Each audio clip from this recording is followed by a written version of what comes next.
All right, let's look at folder management inside your Biblio Monkey database. So if we go to Biblio Monkey and we open it up, we now have a few different functions inside our formula set up here, and I'd really like to try and group these if error wrappers together. So what I'm going to do is I'm going to go and right click on one of these things here, and you'll notice that I have the option to inject it into my workbook. I've got the option to rename it, move it up, down, or delete it, which probably all makes sense. But you don't see anything here about creating folders to store these in. And that's because the folder setup is actually here on the folder level. We can choose to add folder. So in this case here, I'm going to go and type in error handlers. That sounds like a good name for these ones, and say OK, and it will now create our error handler folder.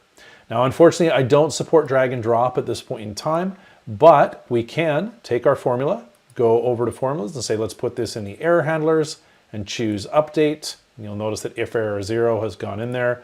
I'm going to do the same thing for my other one. And there we go. We'll hit update. So now my if error handlers are both under the error handlers folder, and my volume forecast with override is still outside of it. Inside Biblio Monkey, you can create one level of subfolder in each of these items. I didn't want to make a path that became too long, so hopefully that'll be enough for you. But if not, don't forget, you can always use the feedback form to let me know that you think that we should be adding more levels of hierarchy nesting in here.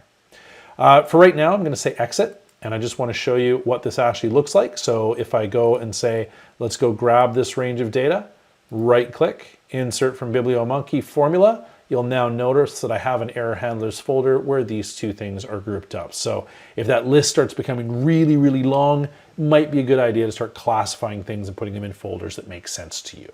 So there you go. That's how we manage folders inside Biblio Monkey, and I hope that you find that that's useful. Thanks for watching this episode of Using Monkey Tools. To get your own monkey, visit our website at monkeytools.ca.